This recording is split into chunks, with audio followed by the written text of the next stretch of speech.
So obviously after the chaos that was episode 100 of Dragon Ball Super, before I get to my predictions like video for the rest of the Tournament of Power, I just want to start off by saying the outburst, the response to the Dragon Ball community when it comes to like what happened with Kale and Goku and Super Saiyan Blue, when Kale literally tanked a Kamehameha and Goku in that mode, people were pissed, and understandably so. I'm not one of them, but I can understand why people were pissed about that.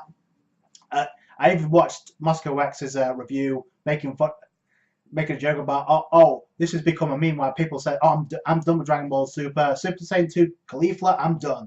So I found that kind of funny, but at the same time, I do get where people are pissed about that. But at the same time, I think people need to chill out a little bit. But with Kale absorbing the Super Saiyan Blue Kamehameha from Goku, that's just created a lot more problems. The whole thing with Caulifla, I'll start by with Caulifla going fisticuffs with Goku in Super Saiyan 2, and then before then Goku was saying, oh, Caulifla saying she wasn't able to master Super Saiyan 2, even though she awoke in it when Kale went nuts for the first time, she wasn't able to control. But that was 100% damage control, because that is what triggered a lot of people. So and by the way, I'm still sticking to Caulifla is the best girl in Dragon Ball by far. Chi-Chi is annoying as hell. Bulma's too bitchy for my taste.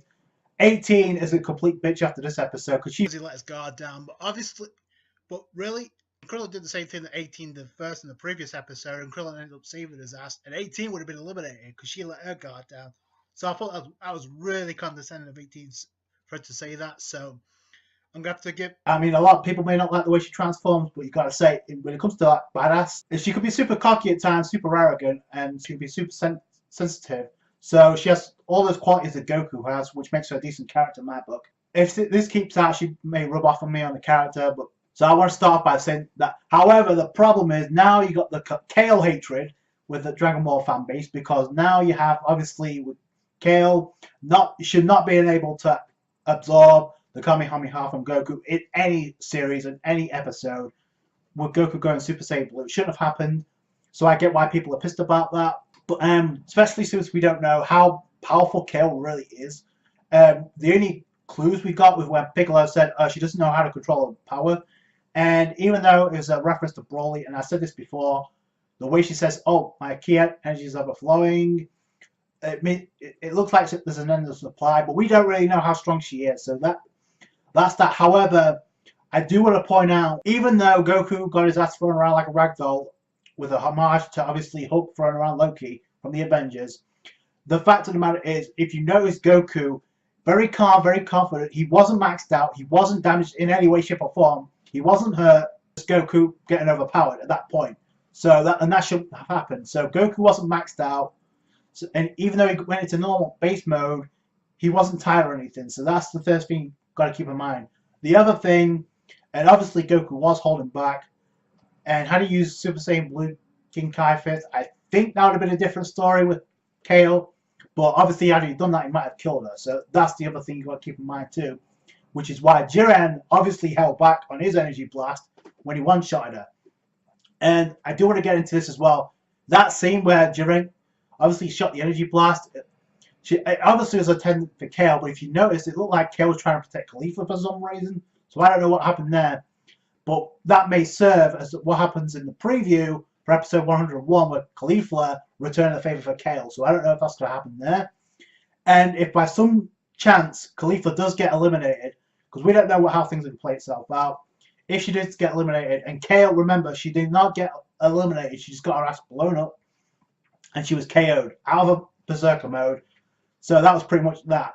But she's not out of the tournament yet. So, and we know for a fact she's conscious in the next episode, because she's crying with Caulifla right next to her. So I think what's going to happen is somebody's going to take out Caulifla, maybe not out of the tournament, but they're going to knock her out, and Kale's going to go nuts. I'll save that for the end of my prediction. But so that's the first thing that comes to mind. Another is, see, the problem with this is, and obviously this has happened more than just one time, not with just Kale, but obviously with Krillin Android 17, Goku going Super Saiyan Blue. I made a video, a discussion a couple of months ago about how is Super Saiyan Blue relevant. Well, with stuff like this, no. But I know why they didn't allow Goku to go King Kai Fist, because they need to save that for Jiren. However, again, I don't want to bring this up. Remember, in the exhibition match, even though he went Super Saiyan Blue, he did actually leave a scratch on Toppo, and after he was barely hit after the Kamehameha. So keep that in mind too. And that's the misconception, is how the fuck is Goku going to deal with Jiren, who one-shotted Kale, who literally tanked a Kamehameha with Goku in Super Saiyan Blue. That's the misconception. It's the power scaling that's broke at this point. Now, the other thing I want to point out is, in this chaos that was this episode, we did get a few eliminations. Every single elimination was responsible from a member of Universe 6, including Kale. So Kale, despite the negativity of Kale, the way she absorbed this Kamehameha with Goku, powered up to Super Saiyan God Super Saiyan, we did get a lot of eliminations. Now, here's the thing. I don't know if the Yardrat's eliminated, because Caulifla did kick him, but I didn't see him go out of bounds. Same could be said for Vegeta and Buttermo, who was targeting Vegeta. They got knocked back by, obviously, Kale's Rampage, but I didn't see them get eliminated either, so I don't know what happened to them. We know a lot of fighters got eliminated, but so that's the question mark. Another thing, we have yet to see those 3 girls from Universe 2 not only transform, but we haven't seen them fight yet. And we know Brianne or Ribiane is going to transform and go against Vegeta. The way that we got the new ending in the anime is obviously setting up Goku and Gohan being the last fighters from Universe 7.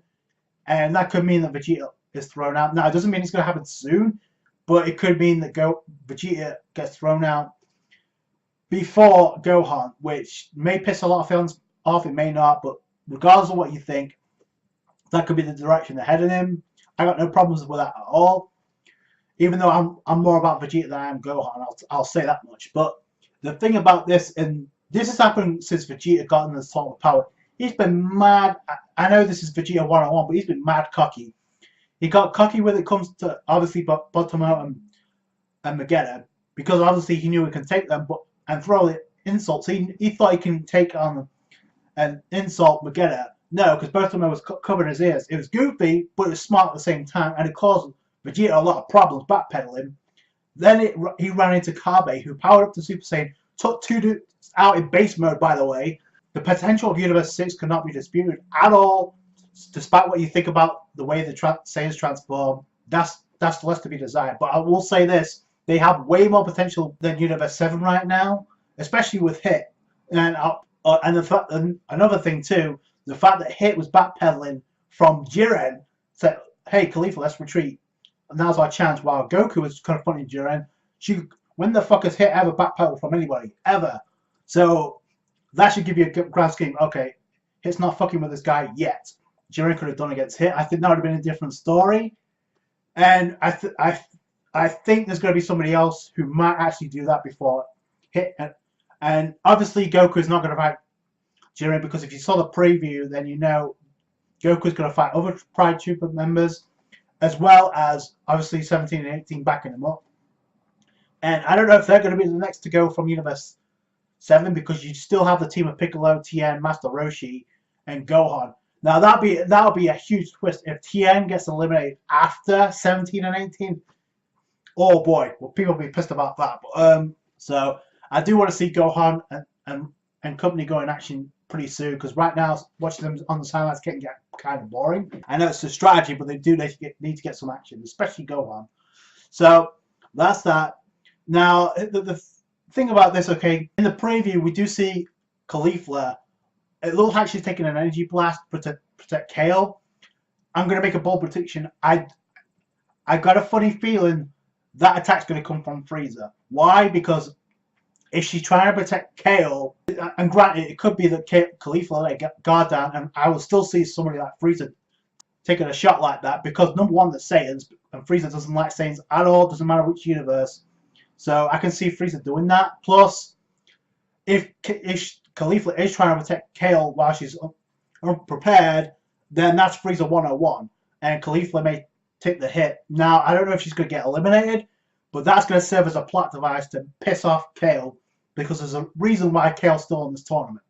It doesn't make a whole lot of sense if Kale goes into a new mode, into into a berserker mode again, because Jiren could just one-shot her. Plus, she already maxed herself out doing that anyway. So if she goes nuts, I got a funny feeling she's gonna awaken something other than the berserker mode. And to be honest with you, it'd be kind of cool because it would be different from Broly. But honestly, I want to see more of a character first because it's way too similar to Broly, and that's the problem. I mean, for fans who like Broly, I guess it's not that much of a problem. But for those who want to see these characters flourish when it comes to like the female Saiyans, we want to see that.